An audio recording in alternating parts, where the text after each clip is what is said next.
സ്ഫോടക വസ്തുക്കളും ആയുധങ്ങളുമായി കഴിഞ്ഞ ദിവസങ്ങളിൽ ഫരീദാബാദിൽ പിടിയിലായ ഡോക്ടേഴ്സുമായി സ്ഫോടനത്തിന്റെ സൂത്രധാരൻ ഡോക്ടർ ഉമർ മുഹമ്മദിന് അടുത്ത ബന്ധമെന്നാണ് സൂചന. കഴിഞ്ഞ ദിവസം ഡോക്ടർ മുസമ്മിൽ അഹമ്മദ് ഗനായി ഉൾപ്പെടെ പിടിയിലായതോടെ ഉമർ മുഹമ്മദ് അതിവേഗം പദ്ധതിയിട്ടതാണ് ഡൽഹിയിലെ ചാവേർ ആക്രമണം എന്നാണ് നിഗമനം. രാജ്യത്തെ വിദ്യാസമ്പന്നരെയും ഉയർന്ന ജോലിക്കാരെ ഉപയോഗിച്ചുള്ള വൈറ്റ് കോളർ ഭീകരതയ്ക്ക് വ്യാപകമായി കളമൊരുക്കുന്ന സൂചനയും ശക്തമാവുകയാണ്. ജമ്മുകശ്മീരിലെ പുൽവാമയ്ക്ക് സമീപമുള്ള കോലി സ്വദേശിയാണ് ഡോക്ടർ ഉമർ മുഹമ്മദ്.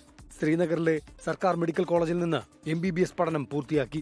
ഫരീദാബാദിലെ അൽ-ഫലാഹ് സർവകലാശാലയിലെ മെഡിക്കൽ കോളേജിലെ അസിസ്റ്റന്റ് പ്രൊഫസറായിരുന്നു. ഇതേയിടത്ത് ജോലി ചെയ്തിരുന്ന ആളാണ് കഴിഞ്ഞ ദിവസം സ്ഫോടക വസ്തുക്കളും ആയുധങ്ങളുമായി പിടിയിലായ ഡോക്ടർ മുസമ്മിൽ അഹമ്മദ് ഗനായ്. ഇയാളും പുൽവാമ സ്വദേശി. ഇയാൾക്കൊപ്പം അൽ-ഫലാഹ് മെഡിക്കൽ കോളേജിൽ ജോലി ചെയ്തിരുന്ന ലക്നൌ സ്വദേശിനി ഡോക്ടർ ഷഹീനും പിടിയിലായിരുന്നു.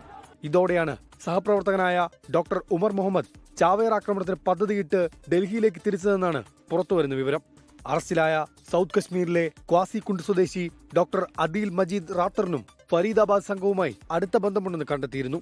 ഉന്നത വിദ്യാഭ്യാസമുള്ളവരെയും ഉയർന്ന ജോലിക്കാരെയും ലക്ഷ്യമിട്ടുള്ള വെള്ളക്കോളർ ഭീകരപ്രവർത്തനങ്ങൾക്ക് രാജ്യാന്തര ഭീകര സംഘടനകൾ ലക്ഷ്യമിടുന്ന സൂചനയാണ് ഇവരുടെ അറസ്റ്റിലൂടെ തെളിയുന്നത്.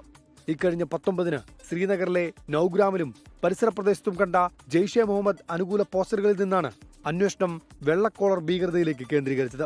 ഇതിന്റെ ഭാഗമായുള്ള CCTV പരിശോധനയിൽ നിന്നാണ് ഡോക്ടർ മുസമ്മിൽ അഹമ്മദിലേക്ക് പോലീസ് എത്തിയത്. ഇയാൾ ഉൾപ്പെടെയുള്ളവരുടെ താമസ സ്ഥലങ്ങളിൽ നിന്ന് 3000 കിലോയോളം സ്ഫോടക വസ്തുക്കളും AK-47 ഉൾപ്പെടെയുള്ള നിരവധി ആയുധങ്ങളും കണ്ടെത്തിയിരുന്നു. 24 ഡൽഹി. ലോകത്തെവിടെയായാലും ഏത് സമയത്തും 24 വാർത്തകളും ഓഗ്മെന്റഡ് റിയാലിറ്റി പാക്കേജുകളും എക്സ്പ്ലെയിനറുകളും വിശദമായി കാണാൻ ഞങ്ങളുടെ YouTube ചാനൽ നിങ്ങൾക്ക് സബ്സ്ക്രൈബ് ചെയ്യാം.